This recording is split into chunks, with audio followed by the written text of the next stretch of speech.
అది ఏ సీజన్ అయినా కానివ్వండి. ఒక ఐపీఎల్ ఫ్యాన్ని మీకు ఇష్టమైన టీం ఏది అని అడిగితే అందులో చెన్నై సూపర్ కింగ్స్ పేరు ఖచ్చితంగా ఉంటుంది. నిషేధం కారణంగా మధ్యలో 2 ఏళ్లు మినహాయిస్తే 16 సీజన్లలో 12 సార్లు టాప్ 4లో నిలిచిన ఏకైక జట్టు చెన్నై సూపర్ కింగ్స్. 5 సార్లు విజేతగా, 5 సార్లు రన్నరప్గా నిలిచి చెన్నై తమ సత్తాను చాటుకుంది. అయితే గత 2 ఏళ్లుగా చెన్నై జట్టు పరిస్థితి మారింది. కెప్టెన్ కూల్ ధోని సారథ్య బాధ్యతల నుంచి తప్పుకోవడం, రుతురాజ్ గైక్వాడ్కు కెప్టెన్సీ బాధ్యతలు అప్పగించడం జరిగింది. 2023 ధోని సారథ్యంలోనే 5వ సారి ఐపీఎల్ ఛాంపియన్గా నిలిచింది చెన్నై సూపర్ కింగ్స్. ఆ తర్వాత తడబడింది. రుతురాజ్ సారథ్యంలో 2024లో 5వ స్థానంలో నిలిచిన ఆ జట్టు 2025లో అనూహ్యంగా చివరిదైన 10వ స్థానంలో సరిపెట్టుకుని తమ లీగ్ చరిత్రలోనే ఘోరమైన పరాజయాన్ని చూసింది. సూపర్ కింగ్స్లో నాణ్యమైన ఆటగాళ్లే కాదు, పోటీ ఫార్మేట్కు అవసరమైన స్పెషలిస్ట్ ప్లేయర్లు కూడా ఉన్నారు. ఒకప్పటిలాగానే ఇప్పుడు కూడా ఈ జట్టు విదేశీ మెరుపుల కంటే భారతీయ ఆటగాళ్లు వారి బలాలనే నమ్ముకుంది. దీనికి విదేశీ ఆటగాళ్ల మెరుపులు జోడిస్తే అది అదనపు బలమే అవుతుంది. ఫ్రాంచైజీల మధ్య జరిగిన అంతర్గత ట్రేడింగ్లో రవీంద్ర జడేజాను వదిలేసి అతని స్థానంలో సంజు శాంసన్ను కొనుగోలు చేసింది. పలువురు దేశవాళీ కుర్రోళ్లను తీసుకోవడం ద్వారా జట్టులోకి యువరక్తాన్ని ఎక్కించినట్లయింది. కెప్టెన్ రుతురాజ్ గైక్వాడ్, శివన్ దూబే చెన్నై కీలక ఆటగాళ్లు కాగా, క్రికెట్ దిగ్గజం ధోని తుది జట్టుకు ఆడుతున్నప్పటికీ అతని పాత్ర మాత్రం ఆట కంటే మార్గదర్శనంతోనే పరిమితమనే మాట జగమెరిగిన సత్యం. వయసు పైబడిన ధోని ఇప్పటికీ ఫ్రాంచైజీ ఆశాకిరణంగానే ఉన్నాడు. అప్పుడప్పుడు ఫినిషర్గా బ్యాటింగ్కు దిగే అవకాశం అయితే ఉంది, కానీ అన్ని మ్యాచ్ల్లో మాత్రం కాదు.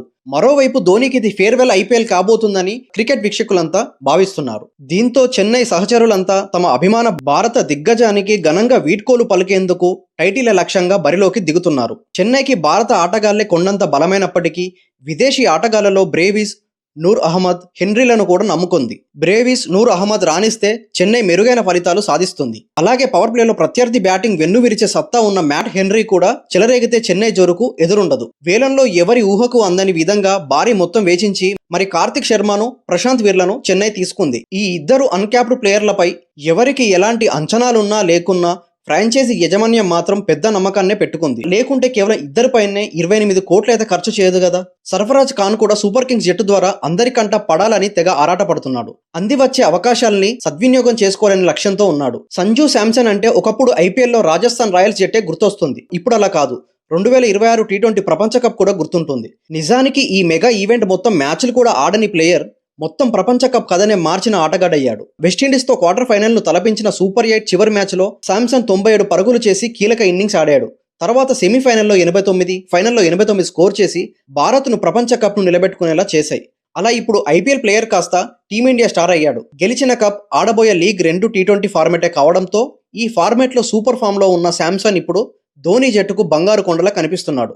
రుతురాజ్, శివన్ దుబే లాంటి భారీ హిట్టర్లున్న చెన్నై సూపర్ కింగ్స్ కి పూర్వ వైభవం రావాలన్నా, జట్టు రాత మారాలన్నా అది ఇప్పుడు సంజు శాంసన్ చేతిలోనే ఉంది. ధోని తుది జట్టుకు ఆడుతున్నాడనే ధైర్యం కూడా ఇప్పుడు చెన్నై టీంకి బలంగా ఉంది.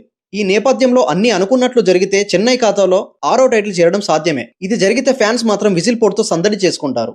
ఇప్పుడు చెన్నై సూపర్ కింగ్స్ ప్లేయింగ్ టీంని చూసుకుంటే Ruturaj Gaikwad captain, Dhoni, Sanju Samson, Ayush Mhatre, Brevis, Ramakrishna Ghosh, Shivam Dube, Urvil Patel, Anshul Kamboj, Khaleel Ahmed, Mukesh Choudhary, Noor Ahmad, Shreyas Gopal, Gurjapneet Singh, Overton, Akeal Hosein, Prashant Veer, Kartik Sharma, Matthew Short, Aman Khan, Sarfaraz, Henry, Rahul Chahar, Zak Foulkes వీళ్ళందరూ ఇప్పుడు చెన్నై సూపర్ కింగ్స్ కి ప్లేయింగ్ టీం. ఇప్పటి వరకు చెన్నై సూపర్ కింగ్స్ ఆడిన మ్యాచ్లు 253, అందులో గెలిచినవి 142, ఓడిపోయిన మ్యాచ్లు 109, రద్దయిన మ్యాచ్లు 2. 2010, 2011, 2018, 2021, 2023లో చెన్నై సూపర్ కింగ్స్ తన ట్రోఫీలను అందుకుంది.